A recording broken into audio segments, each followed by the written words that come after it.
Hi, can you hear me? Hey. Yeah, I can hear I know you. I'm small because of the background thing I made, but it's okay. I wanted people when they scroll in so we don't have to explain what we're talking about. Then it's just up there. So Yeah, awesome. right. Well, everyone, so I connected with Tanya. I'm saying your name right, right? Correct me if I'm not. Got it right. Okay. So I connected with her because she came across my For You page on TikTok. And if you don't follow me already, I talk a lot about dangers of different things that can harm us that is not ever educated about. And honestly, in the natural health world, it's not talked about a lot. Certain medications or certain things that we can get that can harm us to bring more awareness to that. And so I reached out to her, asking if she would go live and share her story so we can get more awareness out there because there's probably people dealing with this too that don't realize it. And so the more we can talk about it and get information out there, the better. So, yeah. Um, I guess we'll go into your story and you don't have to tell it all, but um just kind of where you Yeah. were at before you got sick, why you took it. And so, for those that don't know what we're about to talk about, fluoroquinolones are a class of antibiotics that are given to people mainly for UTIs, right? Most commonly, yes. UTIs most commonly, yeah. And so they have a black box warning. They're mainly known for causing tendon ruptures, even though they can cause a lot more things. But that's one of the big things um, that's on the black box warning. And so there are people that get debilitated from these every single day, and not many people realize it until they connect with someone else. And so Tania is going to share her story. And if you guys have questions, drop them below and we'll try and answer them towards the end. So I was thought that I had a UTI because I had UTI like symptoms. So I went to the doctor, explained to them that I thought that I had a UTI, and they ran a urine analysis test on me and it was negative. But the doctor moved forward with prescribing me ciprofloxacin. Anyways, and so that's how I ended up taking it. It did not help the bladder pain that I was experiencing at all, and that's because I didn't actually, have a urinary tract infection since I was negative. I had IC that later on ended up resolving. So that is how I ended up being prescribed it and ended up taking it.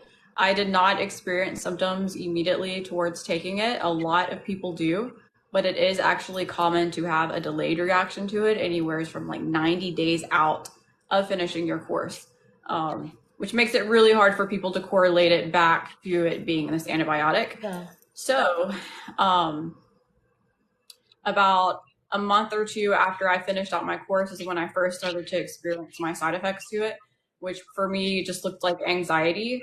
Now I know anxiety is sort of like it's a symptom that probably 99% of everyone has probably experienced at some form of time. But the anxiety that I experienced from it was definitely more extreme than that. My body would go into shaking like out of nowheres. I couldn't calm myself, couldn't regulate myself down, didn't really know why I was experiencing any of those things. I kept going to the doctors, telling them, like something's wrong. And they kept just telling me, like, oh, you're just stressed. I'm like, no, I really think something's wrong. Like, this really isn't normal for me. And over the course of time, my symptoms just ended up further escalating. That anxiety started to develop into panic attacks that were definitely weren't correlated to anything, no outside source, like not social anxiety, nothing like that. Like these were And just so really quick, I'm gonna interrupt you really quick because I want them to know this. So her and I actually went back and forth the other night really quick. She actually was seeing a functional practitioner before this and knew about holistic medicine and all that before. And so she had never heard though of this. And so she took it really quick thinking she had IC, but she was already like into functional medicine and holistic stuff even before this happened. So go ahead. Sorry. no, no, that's a good point. 10 years prior, before ever taking this antibiotic, I was already working with naturopathic doctors, holistic doctors, seeing them on a regular basis, monthly basis, supplemental protocols, doing all the health wellness things, eating organic, very well informed on everything, like heavy metal toxicities, mold toxicity, just all those problems that can be root causes for people like Lyme disease too, and etc. But no, I was never made aware that fluoroquinolone toxicity exists towards any of that time frame. I had no idea. So yeah, it's not really well known about either in Western medicine or on the holistic side of things. So my symptom progression went from anxiety to panic attacks to just slowly escalating over the course of time to becoming mental fatigue. I was so drained mentally, to the point to where later on, towards about, I would say like 7 months later now, my fatigue, my mental fatigue that I was experiencing was so bad, it was kind of getting hard of me to just finish daily tasks in life. And during this time frame, I'm still going back to doctors. I'm still working with my naturopathic doctors. I'm still doing all of these things, like searching for answers and, And you were very fit. For people in my life, that picture on, I don't know if you'll be able to tell. She's in a wheelchair on the right. She was very fit. She worked out all the time too. Right. I was very active with weightlifting. You're actually not supposed to work out, exercise, or weightlift if you're on a fluoroquinolone antibiotic, but nobody tells you that. However, I was only on it for 5 days. So I probably maybe worked out like 2 times in that period of time, maybe. So that was another issue involved in that. But about 11 months after finishing my course of antibiotics and my symptoms escalating and nobody being able to make the connection that it was from ciprofloxacin, not the Western doctors, not the naturopathic doctors, nobody. I finally reached the point of just being completely debilitated from it to where it progressed into becoming a physical disability. Right before that happened, my symptoms, like I noticed that my hands, like my grip started to weaken, and like so did my feet. They felt like they were losing their strength. And I could tell my muscles were actually starting to shrink and atrophy a little bit as well. But my strength and my endurance in the gym never dropped whatsoever. So I wasn't too concerned about it. I just thought that was a result of me kind of incorporating in some more home workouts during that time frame. But those were actually warning signs. Those were warning signs that I was experiencing that nobody was able to put together, that eventually led into me waking up one morning and being disabled. Like I woke up one morning and tried to step down on my feet, and my body, like my legs would just go into shaking. They couldn't hold the weight of my body. And it wasn't just my legs. I mean, it was legs, arms, it was everything. It was like my nerves just gave out full body. And from that point forward, I was bedridden and disabled for the next. So it happened 11 months after you taking it. 11 months after. So yeah, for those listening, if you know someone who's all of a sudden disabled, always ask them. Another thing that people don't talk about is that it's not just pill form. Ear drops and eye drops that are fluoroquinolones can flox you as well. Yes. Yep. So, okay. So obviously for those watching, you can see, she's in the wheelchair on the right. If you go to her page, binge watch her videos because she shows a lot of pictures during that phase. But I mean, how long were you bedridden for, would you say? I was bedridden for about 11 months to a year time frame. I just had someone comment in my feed that said, yep, I disabled me. So sorry. So yeah, you have to watch out because it can be in a couple different things. Eye drops go directly into your bloodstream. Yep. So it's like, yeah. I mean, it's going. I know. Awesome. Okay, so you're disabled. Obviously, no one can figure it out. How did you put the pieces together? So I eventually ended up running across somebody who shares their journey with fluoroquinolone toxicity online. and that's Julie. Julie's Healing. She's on Instagram, and she's been active for the last 4 or 5 years, sharing her journey. And I ran across her page, and she shared all of her symptoms and her struggle, her muscle paralysis that she went through, her muscle atrophy, and I had every symptom she had, and I was like, this is me. And when she said it was from taking ciprofloxacin, obviously I made the connection, like that's what I took. And she also shared the doctor who's known for treating this, and it led me to his website and to his page, and I saw just multiple videos of people who were disabled. And when I watched them and I saw like their struggles, like them trying to walk and them trying to do things, I just saw myself in that, and that's how I ended up figuring this out and then going to see him and getting the help that I needed. So Yeah, I actually followed Julie literally back when she was talking about medical medium when I was first sick, because I'm sure a lot of people can say they ran across medical medium and thought it was a heal all. It made me more sick. But I was watching her when she figured it out. Like, I remember her posting her records and being like, oh my God, like, I think I figured out what happened, because she didn't know what happened to her for so long, I remember. Um, yeah, so for my followers, her username, if you want to follow her on Instagram, is at Julie with Joy. So how long ago, do you know how long ago she got flux now? She was paralyzed for a long time for in her 4 years. wheelchair. She was in Yeah. a wheelchair for 4 years, and it's been a while for her. I think she's like 6 or 7 years out now. Yeah. I mean, But she's definitely healed, but she's not, the right. same. No, no. It's hard to gain back your quality of life. You have to be so proactive towards healing. The progression of the condition just it's really hard to keep up with, honestly, because it's a multi-system illness, so it's affecting not just one thing. It's affecting your body on like this wide multiple scale, I just want to bring up the point that how Julie was misdiagnosed with Lyme disease, because a lot of people are being misdiagnosed with this. The doctors aren't making the correlation that it's the fluoroquinolone antibiotics. So common misdiagnosis for it are Lyme disease, fibromyalgia, chronic fatigue syndrome. Some people are going just years. Or they'll I know. throw in even Ehlers-Danlos or connective tissue disease, but it's like these people never had stuff before this happened. Yes, the Ehlers-Danlos community, I think, are the only community that's aware of the fluoroquinolone dangers. And I get comments of people being like, asking me or telling me that like the black box warning is, oh, it's for people with Ehlers-Danlos syndrome. No, it's not. It's for everybody. Like, it's not just a danger for people in the EDS that have EDS. That's there because this is what the antibiotics do, it's a possibility. Yep, I just have someone else say same eardrops for me.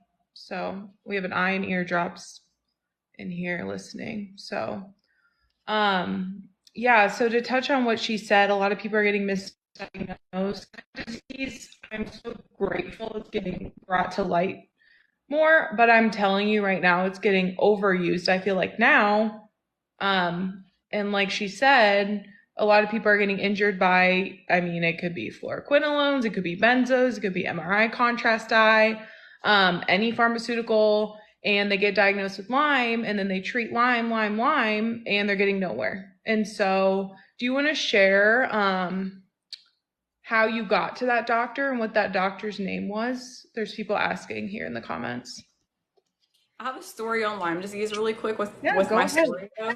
I actually saw a Lyme disease specialist during the time frame. It was 11 months I was bedridden because they thought that they couldn't find an answer, right? They ran all these tests. They don't really know. Maybe you have Lyme disease. You should go work with a Lyme disease specialist.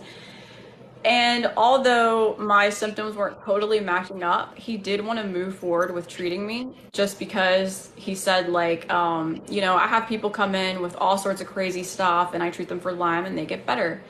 But he was going to treat me with more fluoroquinolone antibiotics. Yeah. Yeah. Hey, you And chose for Lyme? I thought it was just Doxy. they use Oh my Levaquin, which is gosh. actually way worse than ciprofloxacin.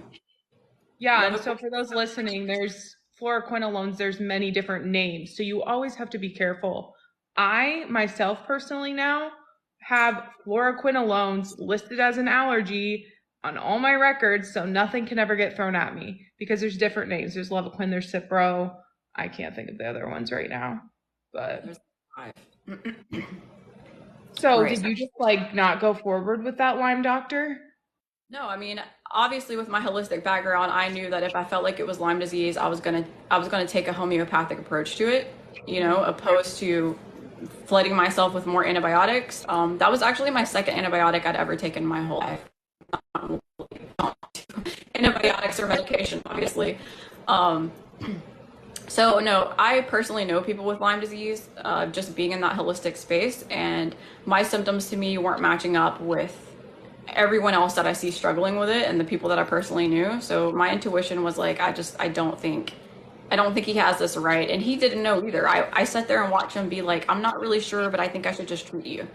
That doesn't make sense to me. If we don't actually know, like, I don't really want to move forward with it. So, Yeah. um, so how I ended up, the doctor that I did end up seeing for the fluoroquinolone toxicity, his name is Dr. Mark Galili, and he's located in LA in California. Okay. And I'm sure you And guys, if you go to her page, she posts about it. So go follow her too. She shares more about it. Go ahead. he actually went through the same thing. He was a certified internal medicine, and he took ciprofloxacin for a gut infection, and he ended up in a wheelchair. And because he was a doctor, so he's got colleagues, and he's got things to his advantage, he started working with other doctors to try to get himself better. And then he took the knowledge of what he learned, and now he had an entire career change, and now this is what he does. So he helps was people. full on Western, and then he got injured, and now is helping people with fluoroquinolone toxicity. Yep. Wow, that's awesome. I mean, it's awful that it happened, but good there's someone out there that, could switch sides. Right. So, so you guys know how just sick she was going to that clinic when I watched your video. You said that your husband had to put the seats down and you laid flat the entire right there. He removed the back seats out of the vehicle completely, and then he took a foam pad and he actually cut it up to fit the back seat of the vehicle, and just laid it there on top, laid some blankets, put me some food back there, a water bottle, and I just laid back there the whole trip. I had lost my ability to sit up for about like an hour a day, was like the max I could do, and even sitting up was really hard for me to do. Even just to sit up for like that hour was really difficult for me a day. So I had to lay down back there the whole 3-day drive there. There was no way I could get in an airplane. Like, Yeah. I was in a really bad place by the time, I finally made the connection and got the help that I needed. So, when you go there, is it like an inpatient? Did you stay for a couple weeks, or what did they do? I mean, obviously you won't be able to say everything, but what was their main treatments, I guess? So it's an outpatient. You go in every day, and you're there for maybe like 2 to 4 hours a day, and it's mostly an IV therapy treatment. So you're getting anywhere from like 2 to 4 IV bags a day, and you're going in typically like every other day. And he combines the IVs, therapies, along with red light therapy, and it's regenerative medicine. So he uses peptides as well, and that's his So treatment. what are in the IVs mainly? So his IVs are so the thing about fluoroquinolone toxicity, the reason why it just causes this massive cascade of damage to your body, is because it is ultimately, like, its root cause is a mitochondrial disorder. What happens is it damages your cells cellularly, and then you have a leakage of minerals that leak out of your cells now, like fluoroquinolones. They chelate magnesium out of your cells, and as you know, magnesium is needed for so much stuff. And so your APT production, your energy production, it doesn't have its resources anymore to make ATP. So his IV therapies, or are kind of tailored around that. It's for that mitochondria support to kind of like get yourself up and going again. So it's like high dose magnesium, like really high dose magnesium. Okay. Um, yeah, as well as he combines things like glutathione as well and alpha lipoic acid in his IVs. Okay. But it's sort of tailored. So when you go in, he actually hand makes the IVs himself, kind of like based around specifically what you're going through. So like if someone is having more tendon damage versus nerve damage, their protocol is probably going to look a little differently. Hmm. Um, but yeah, those are definitely the main things that are involved within the treatment plan. And correct me if I'm wrong. Also, fluoroquine toxicity has fluoride, right? There's fluoride in these. Mhm. And, Yep. for those followers, I'm sure all of us have talked about, oh, you don't want to use fluoride in the water and the toothpaste. Well, yeah, they put it in pharmaceuticals. And it's not just in fluoroquinolones, it's in SSRIs, it's in a couple different things. So, did you have an EMG done did you ever do an EMG or anything? Okay. No I'm EMG. just curious if I follow one girl on here who had fluoroquinolone toxicity, and they did an EMG and confirmed nerve damage. So I was curious if you had done that. I had Um, reached the okay. point where I couldn't even move forward with testing like I wanted to because I couldn't even leave the house anymore. You know what I mean? Like Yeah. it was so hard. And then you're scared because you're like, everyone has hurt me. I don't want to get hurt more. I want to bring up something just for anyone that's listening that has dealt with this that's not talked about. Like you were bringing up, like there's other medications that are made with fluoride inside of them. There is a long list of contraindications for people with fluoroquinolone toxicity that they cannot take. There's a long list of medicines I can't take for the rest of my life or they will relapse me. And a lot of people do not know that they have fluoroquinolone toxicity and then they turn around and they take a medicine like 4 or 5 years later and it just sets their body off into starting to just deconstruct with all this damage again. And I just want to bring up what they are so people kind of are aware Yeah. of what they can't expose themselves to. Steroids is one of them, like prednisone is a big one. The SSRIs that are fluorided, all medications that are fluorided. But a really big one that's very common is NSAIDs. Like I can't have Advil for It's the rest of what? my life. Oh, Advil and NSAIDs. ibuprofen. Wow. Hmm. Yes. So, go ahead. So why is that? Is it because, I mean, obviously they're not good for you, period, but is there a certain reason?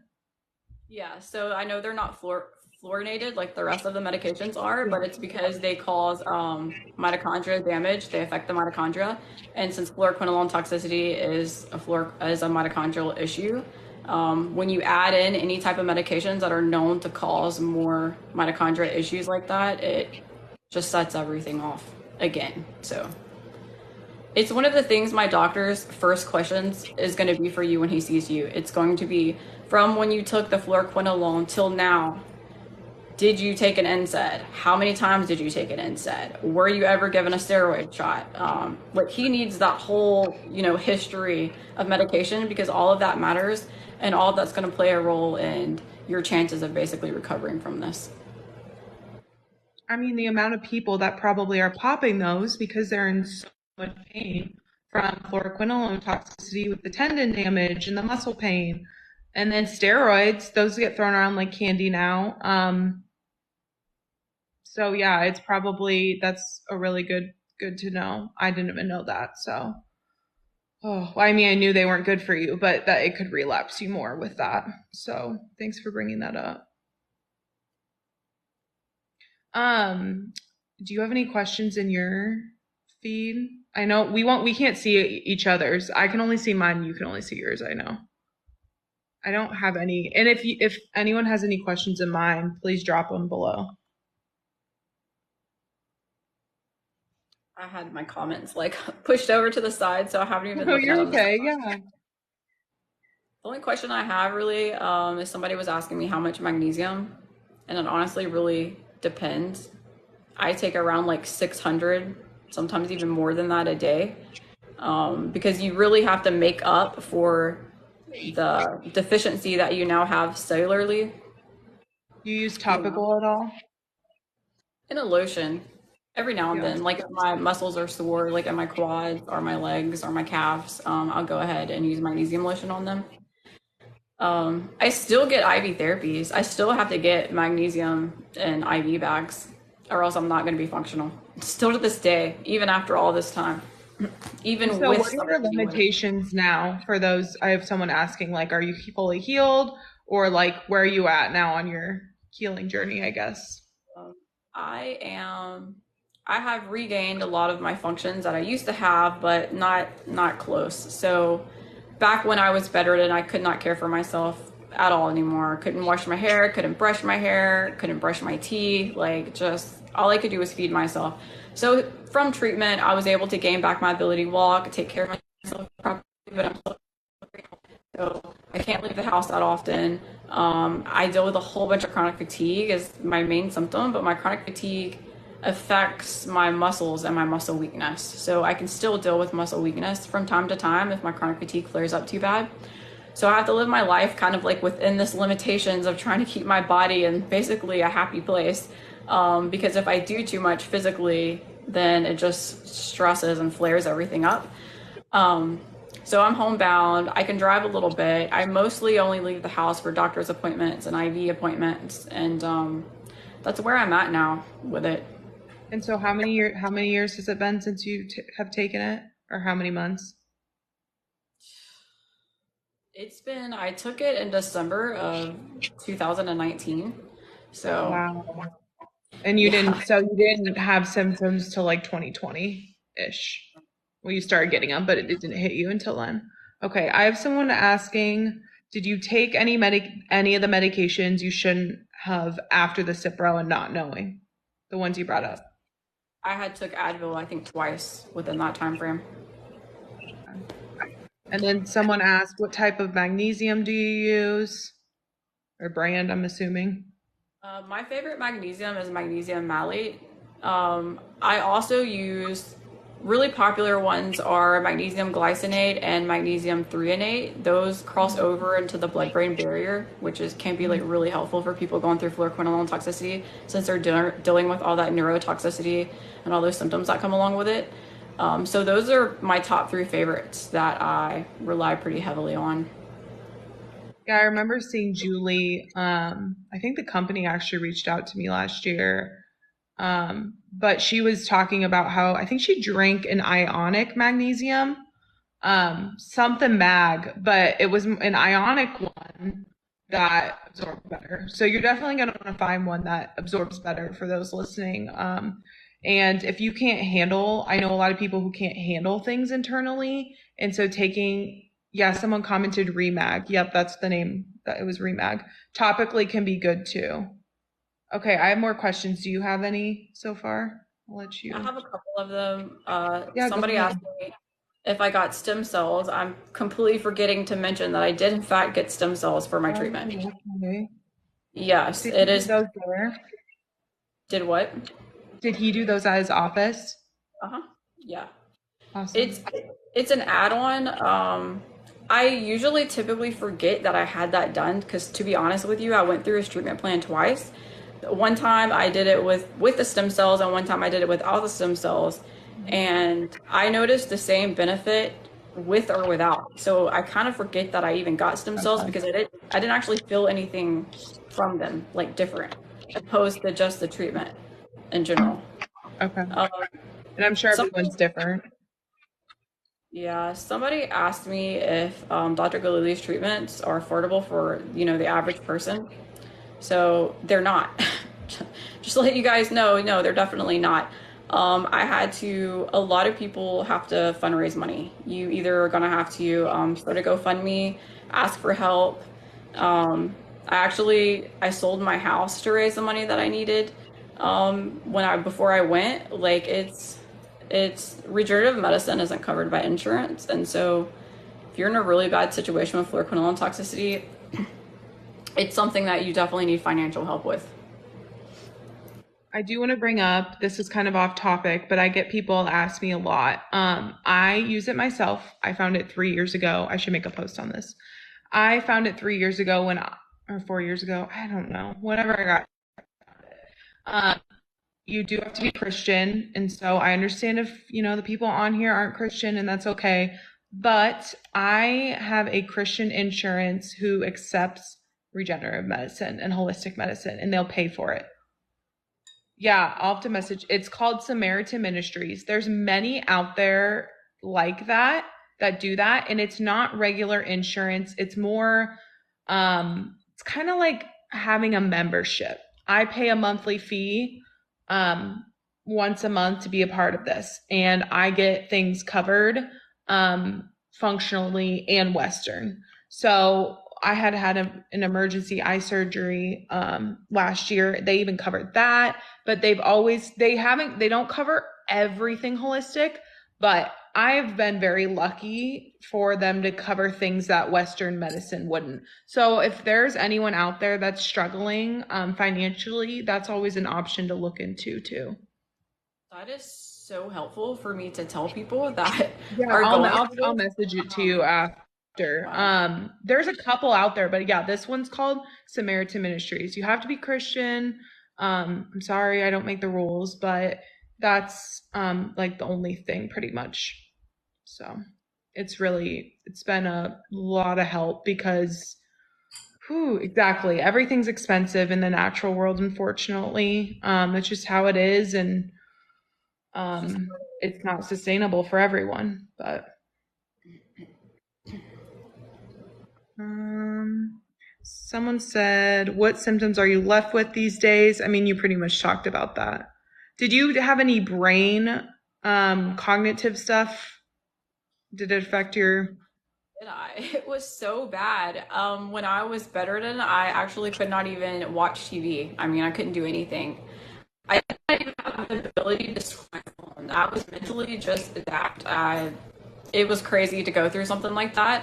That's been one of my biggest struggles to gain back my cognitive function. I'm kind of to the point to where it's starting to get more normal now, which is why I'm able to spread awareness and talk on it now. Because even just before, I'd say like 5 months ago, I was still struggling with it. It affects people cognitively so bad. That is one of the top number one symptoms I see. And it goes hand in hand with depression for people. They don't have mental energy like at all, you know. Yeah. The cognitive stuff it's rough. But it gets Yeah, better. It's gotten better for me. It just takes time. definitely. Someone said, "Do you take anything daily for pain? I'm a year and a half out from being floxed, and I deal with neuropathy, arms, aches every day." The things that I I would use say for pain, probably your treatment. Go ahead. right? I take like curcumin. I always have curcumin and turmeric around if I'm in pain. Um, and magnesium lotion helps a little bit, but I don't have anything that's like would work the way that like a medication would. You know what I Yeah. mean? And everyone's so different. I will say that if you don't follow that Julie with Joy, I think I just said that right. She writ up a protocol, and it's linked in her link tree that she does that helped her. So that's always an option too. Yeah. The neuropathy, you really need a supplement for that specifically. So, not everyone can take alpha lipoic acid, but that's a really good one for neuropathy.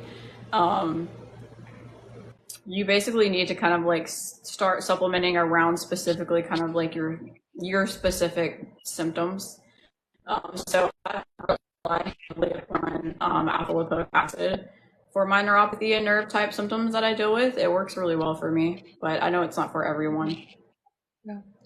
Throwing that out there, Neurotrophin PMG by Standard Process is a really good one to regenerate nerves as well. It's natural, whole food. That's a good one. Obviously, I don't have experience with what she does with that, but that's a natural nerve one I can think of. Um, she got sick 11 months. Someone asked me 11 months ish. She started getting symptoms, but she got hit at like the 11th month mark. So some people get hit within a day or two, but she got hit at the 11th month mark.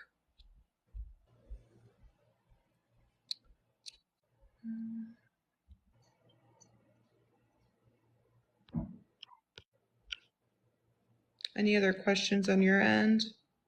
Somebody asked me if Dr. Galili takes patients from Europe, and he does. He has people that people fly in all over the world. So is he the only like well-known fluoroquinolone doctor out there right now?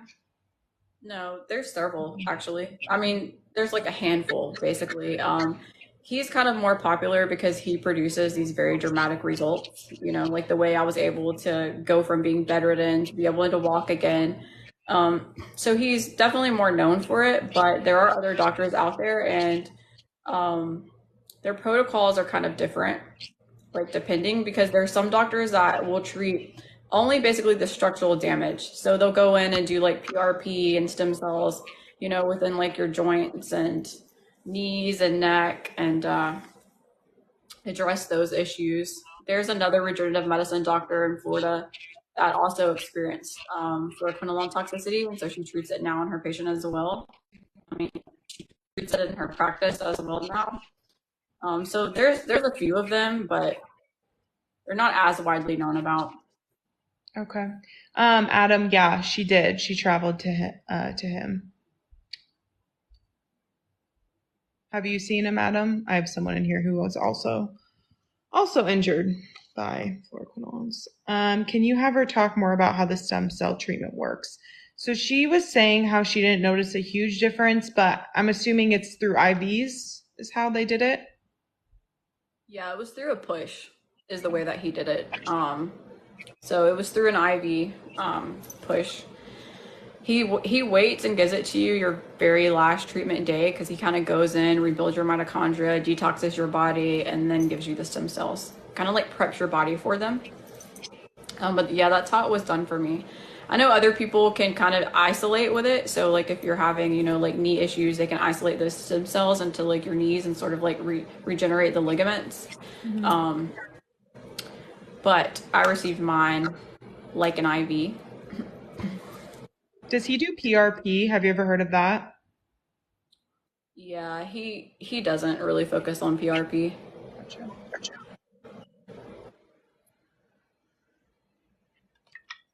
Adam, yeah, we just talked about cost. He was saying how he's talked to them, but he has to come up with 15 grand. I just brought up a place called Samaritan Ministries. They're a Christian insurance, and they cover treatments like this. So that's something to look into potentially. Um, but yeah, she had to sell her house to be able to afford him. So I actually was seeing regenerative medicine doctors before I even saw him, and I went through their IV treatment plans, even though I didn't know I had hormonal toxicity, but and I was doing peptide and regenerative medicine as well with these other doctors. They did not budge me at all. Like they told me like 6 months I would feel like a new person. You know, we would start to see some improvements, but I still just declined. The protocol for fluoroquinolone toxicity, people like in particularly need to be so specific to this condition that it's like if you try to do anything where like they don't actually aren't really too aware of it, it just none of it really helped me, you know. yeah, no, that makes sense. Someone asked me, does she believe she could have healed without the stem cells? Yeah, I do. Yeah. Okay. I don't I don't know why I didn't notice too much big of a difference from them. I feel like they're kind of overhyped, in my opinion, just from my based on my experience. Mhm. I definitely feel like I would have made progress even without them, And our bodies for can sure. make stem cells through many different ways as well. Too. I'm sure Lauren, different things or different situations, stem cells can help differently. Like I saw someone who was paralyzed because of a spinal cord injury. He got stem cells, he started being able to walk again and his muscles started working again. So obviously every situation's different. But yeah. I feel like they're, I noticed them to be really beneficial for people that have more structural damage, you know, like tendon issues, like tendon degradation and things like that. I feel like for me, I was more nerve damage related. And I don't know if that played a part in it or not, but Okay. Trying to see. Somebody asked me if I have tried IVIG, and I have not tried IVIG. Is that what they use with Lyme too? That Yes. sound familiar? Hmm. Some people get better with IVIG, and some people get worse. I think it just Yeah. depends. Um, let's see here. I mean, other than that, do you have anything else to share? I know we talked about, I do want to touch on, like, guys, even holistic practitioners are not informed on this stuff. And so that's why I'm trying to bring light to it, because she had seen many people during that duration and they never brought that up, or never told her that, watch out for this. And so even in the natural world, um, you also have to be careful. Like she said, they kept trying to throw out the Lyme diagnosis at everything. And so you really have to be your own advocate for yourself when it comes to anything nowadays. Absolutely.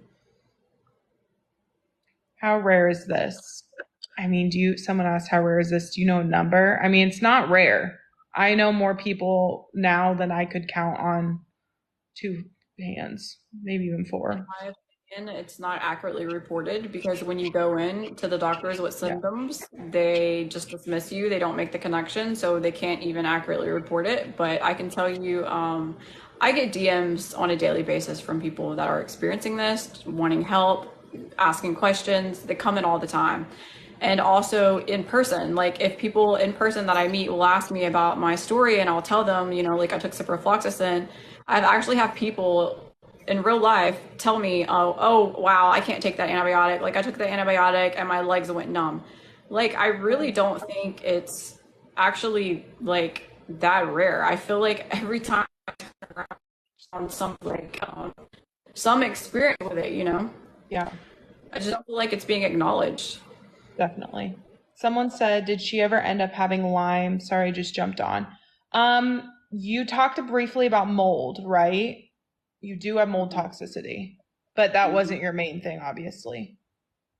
Right. Yeah, mold toxicity is ultimately what led me to taking ciprofloxacin and thinking that I had a UTI um, when I didn't. So that kind of started this whole thing. Okay. Did you have horrible anxiety and sleeplessness while you were taking it? It was the worst thing ever.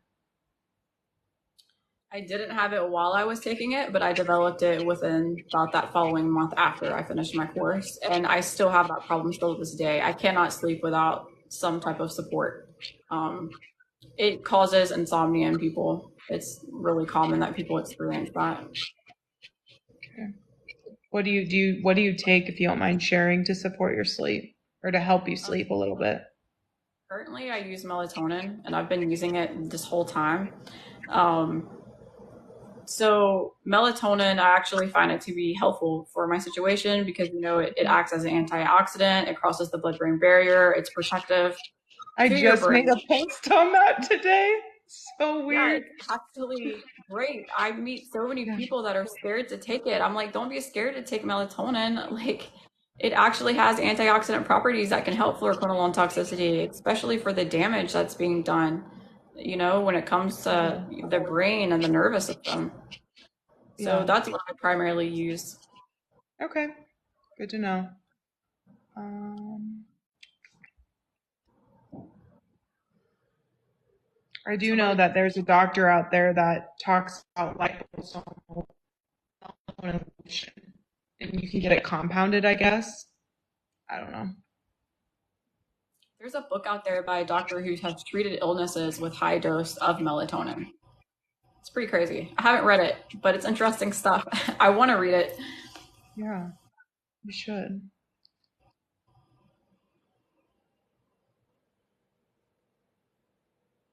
Somebody asked me, I have some questions that are coming in on the fecal Yeah, go transplant. ahead. And somebody asked me, fecal transplant versus my IV treatment from Dr. Galili, and which one do I feel like helped me the more towards my healing? Um, I'm going to go ahead and say that Dr. Galili's treatment definitely benefited me more. Like, say, had I not done Dr. Galili's treatment and just went in with a fecal transplant, I definitely don't feel like it would have. I actually wasn't experiencing GI symptoms back then. So that developed later on, which is why I did the fecal transplant. So had I did a fecal transplant back then, I don't feel like it would have helped my situation at all, When honestly. did you do the fecal transplant? Like, what stage were you at? I just did it like a month ago. And then Oh, I did okay. it 6 months before then. So I first did it about 7 months ago, and then I repeated it again last month. Did you notice benefits? Oh yeah. Um, so my like one of my primary symptoms now that I didn't even mention was all of the GI issues that I have now. It's so bad and it affects me so bad. And it wasn't even one of my main symptoms, but there's been this correlation for people that can develop IBD within a 3 year time period after taking a fluoroquinolone antibiotic. I'm really feeling like I'm falling into that statistic because that's what's happening. And so I've done fecal transplants to try to address that.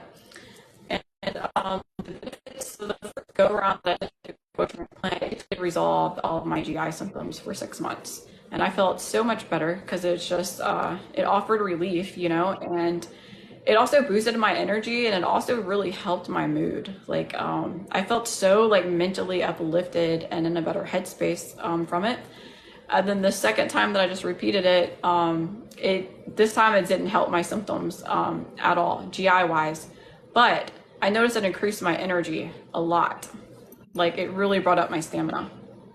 Good to know. No, I have never looked into that. I've heard of it, but I understand now. I can see why it could help because you're getting good bacteria and good all that stuff from someone else that you've lost. Right. When I first did it, I had an entire gut dysbiosis. Like my gut was wrecked, and it definitely addressed it and fixed that the first time. Okay. So, do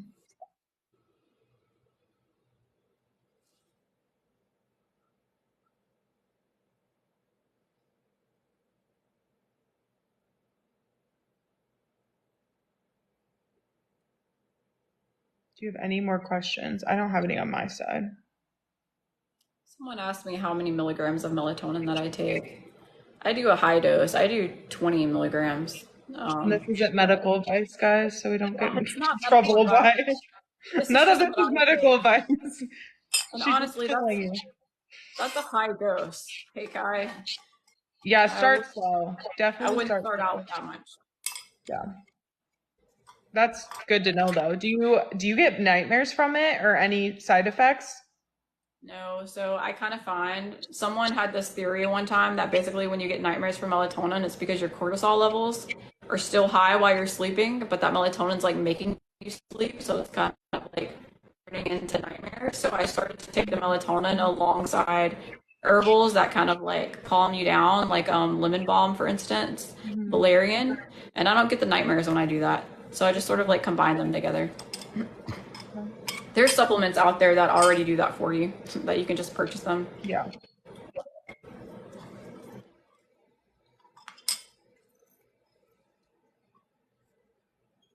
Adam, no, she says she doesn't really get side effects from it.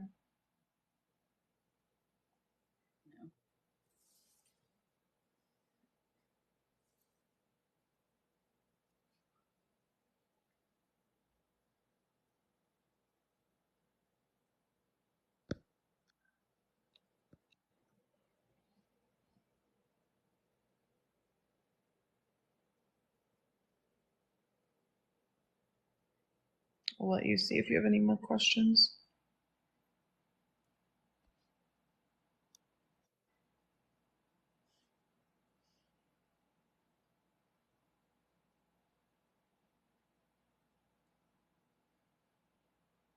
I know we're going over time. I promised you we'd be done by 7:45, but I appreciate you coming on.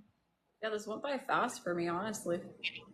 It doesn't even I feel know. like It's easier when you're talking to someone. Like when I go online by myself, sometimes I'm like, oh, okay. Like I love it, but it's harder when you're on yourself, definitely.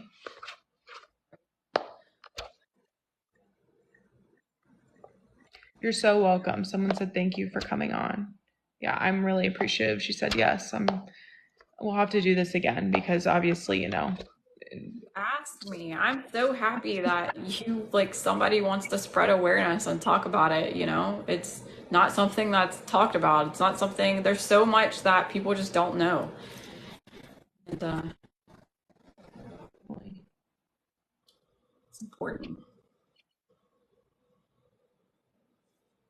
if you have any last thoughts, I think that's, oh, I do want to like go over really quick and you can always say, add to this, but I just pulled up like a fluoroquinolone toxicity symptom chart. And I'll just read it off really quick. I'm sure you can add to this, obviously. But for those listening who think, oh, I mean, you can Google it, things will come up. People have made pages and stuff. But anxiety, depression, brain fog, memory loss, heart and blood pressure issues, autonomic sensory and motor dysfunction. So, pretty much, your nervous system's jacked up from it, stomach, weight loss, nutrition issues, weakness and fatigue, joint and muscle pain, muscle wasting, tendon rupture, muscle twitching, spasms, tremors, shaking, neuropathy, and paralysis.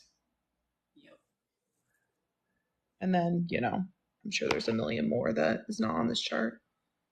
There's a book that I shared on my page, written by a doctor who's really familiar with, treating patients with this condition.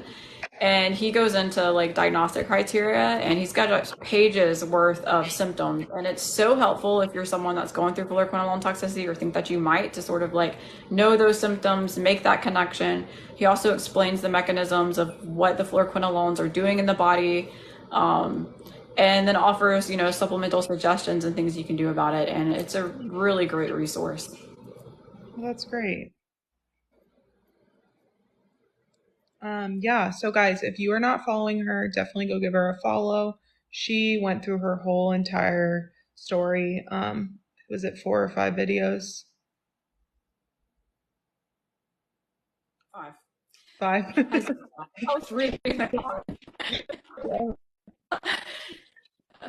I'm like, maybe it didn't maybe the connection. I know the connection's off, so like I know when you and I talk, like it's like a 2-second delay. Yeah. So much is missing out of my story, and I do plan on going back and sort of talking more details about, like, say, the symptom progression that I had, talking about the medications that are contraindications of this illness. I just have so much to cover, you know. I feel like I have so much more to still post. There's it's so much to go over a whole year of experiencing that, to try to like fit it all into 5 posts. So much is missing. But Yeah. Which you yeah. have all the time now to, post because people are following you for that. So that's great. And thank you for sharing your story because I think I have a couple people on here that might, it might have clicked for them. So we'll definitely have to go live again and talk about this. But yeah, did you ever go to your functional doctors and finally kind of tell them? And how did they respond? I remember one of them was like, I don't remember you telling me you took ciprofloxacin. I feel like they don't really know how to approach that. They're not educated. Yeah. They don't know. They don't even know. I'm telling them about it. They don't really know about it. I also went back and saw a lot of the Western doctors and told them the same thing. Some of them are shocked. Some of them are dismissive. Like, you get a different reaction depending on the person.